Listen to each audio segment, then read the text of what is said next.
Hello? Yeah, this is NASA management. Slow down, Michael. Yeah. I read your report on the O-rings. No. Okay, no, it won't be a problem. We've already delayed the shuttle Challenger 6 times already. What do you expect me to tell President Reagan? Huh? Yeah, you didn't think about that, did you? Yeah. No, we're NASA. We're gonna be fine. Little cold weather on O-rings, we'll be fine. No, I'm not putting the 7 people's lives in danger. You're just being a little too uptight. No, we're gonna be fine. I mean, my God, Michael, when do you want me to launch? Next April? No, we're gonna launch tomorrow. All right, no, all right, bye. On January 28th, 1986, the Space Challenger shuttle launched into space. This was considered the ultimate field trip because not only was this the first time that a non-citizen, non-astronaut was going to be launched into space, but a school teacher was on board. So the entire world was watching. All of America was holding its breath as this launched into space. And 72 seconds into the launch, the shuttle exploded.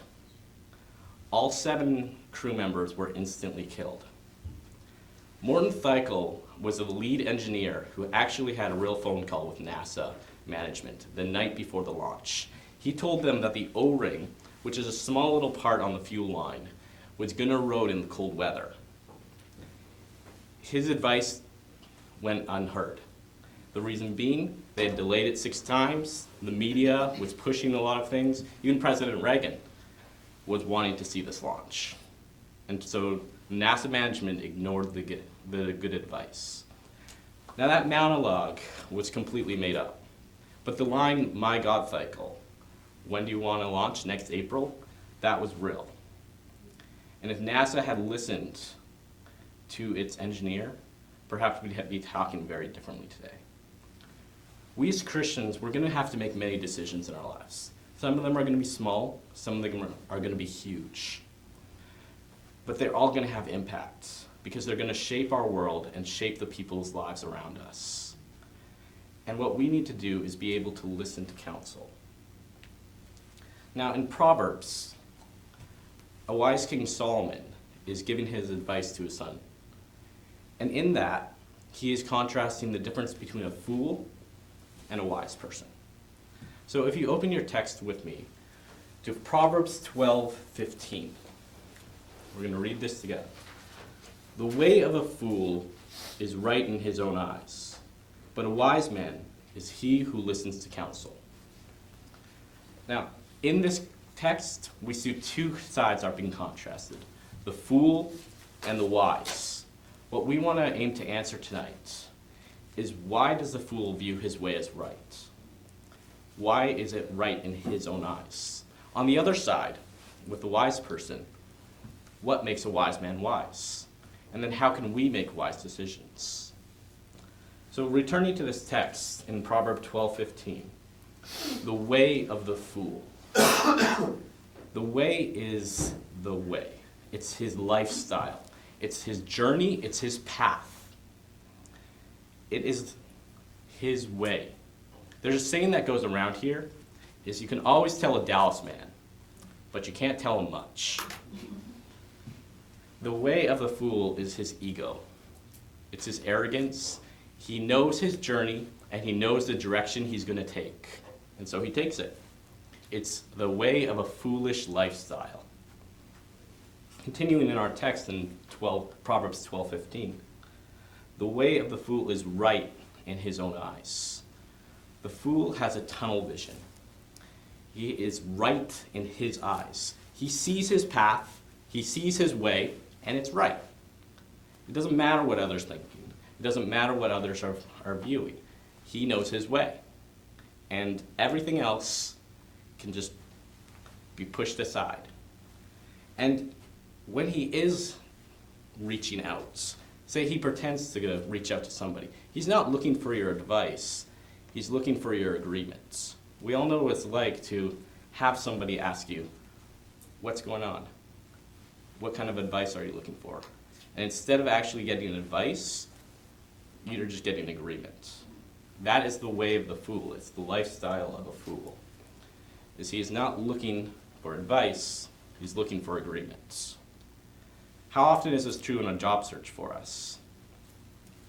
I get it. We're in ministry. We're in seminary, or perhaps we're just finishing. The job searches are out, the resumes are there, the interviews are going, and you finally get that job. It's the youth pastor job. And here's the thing. If you have a calling to youth pastor, God bless you. I don't have that calling. But hey, bills need to be paid. I need to get some resume on my plate, some little experience. Let's fluff it. And besides, I can use this youth pastor job as a stepping stone to my next job, the real pastor job. So you take the job. And that's the way of the fool. It's right in his own eyes because he just wants it. In this verse, in Proverbs 12:15, we don't have an outcome. But a lot of churches have been harmed by people sitting in your very seats. People who got through this preaching class. They went through the degree program.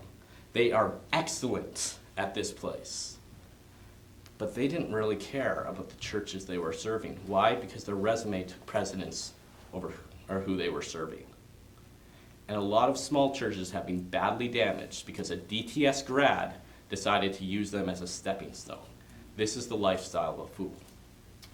Now contrasting, we return to the verse in 12:15. But a wise man is he who listens to counsel. This brings us to our first part of the wise, is he who listens. We all know what it's like to be listened to truly be listened to. Not speaking with somebody who's ready to jump in with their piece of advice, or they're just wanting to say the next thing, or fix your problem, or whatever they're trying to do, but truly be listened to. That is a beautiful feeling. That is what a wise man does, is he listens. He is engaged in this conversation. In NASA, you have many different specialists from many different areas all working together for a collective good. When engineers are listening to each other and paying attention to what one is doing to the other, you have the man on the moon. When NASA isn't, we get the Challenger. So that brings us to our next one. But a wise man is he who listens to counsel. Listens to counsel. This means he's engaged. He heeds the counsel. A wise man is one who is engaged with the counsel that he's getting. Now this verse doesn't specify who this counsel is coming from. But what it does say is that he's listening to counsel. He's heeding it. He's taking the information that's given, and he's not just displacing it, but he's actually applying it to who he is. When I started here, I was in my first year at THM. I had no idea what I was doing. Fresh out of undergrad, just came here. That's all I knew. I was going through all these different doubts of like, do I want to be a pastor? Do I want to be a counselor? Do I want to be support staff? Do I even want to be here? And I was just jumping all over the place. And initially I tried to switch from the THM to biblical counseling, but the advising office stopped me because I had no idea what I was doing, and that came out in the essay. But then I thought, hey, maybe if I don't think I want to be that lead pastor, I don't think I want to be that main guy, so let's just do associate pastor. And so I switched to Christian leadership, and that's where I did switch into my program, and I continued on that path. But then I started working in a church, and I started shadowing the associate pastor. And what I realized there is I would make a terrible associate pastor. I do not have the mannerisms of putting together that spreadsheet. I struggle with that still. Oh, and it was the advice of my pastors. I was being like, no, Dave, you're thinking you're here, but you're actually much more suited to serve in the church. And so that was part of my switch back to the THM. Is I don't know where God has in store for me, but I know that when I listen to counsel, I'm actually engaged in it. So where do we go from this? What do we do with this? Well, the first thing a wise person does who wants to be in the lifestyle of a wise person is they ask. They ask for advice. They seek the advice from many sources. It can be God, it can be your friends, it can be your SF group, it can be your wife, it can be a stranger, but people who see you and you are actually asking them. The next area that happens is you listen. Like we said, the wise man listens. You actually listen to this advice. You actually listen to this counsel. It's not you're looking to defend yourself, or you're looking to puff up your own ego, or you're listening to find your own path. It's that you are listening to people's feedback. You are listening and you're engaged in who they are and you're heeding what they say. And then finally you live it out. You ask, you listen, you live. You want all of the advice. That's our little acronym. ALL. Ask, live, listen, live. You want it all. You want all the information. And you want to live as somebody who actually has counsel opposed to somebody who does not. And here's the thing. We all have wonderful dreams. Some of us have dreams of going on the mission field. Some of us have dreams of working in counseling offices or in faculties or as pastors. And these are all wonderful dreams, and these are really good things. But have you asked? Is this just the way of the fool? Being like, I know my way. I know my lifestyle. It's right. I like doing this, so therefore it must be right. That is the lifestyle of a fool. The lifestyle of a fool is one who is not engaged and not listening. The lifestyle of a wise is somebody who is asking what's going on. He's listening to the advice, and he's living it all out. He's living it out as the advice. Now, not all advice is good advice. But there's one thing, no advice is always bad advice. And so my challenge to you this week, my challenge to everyone in the room is ask two people this week.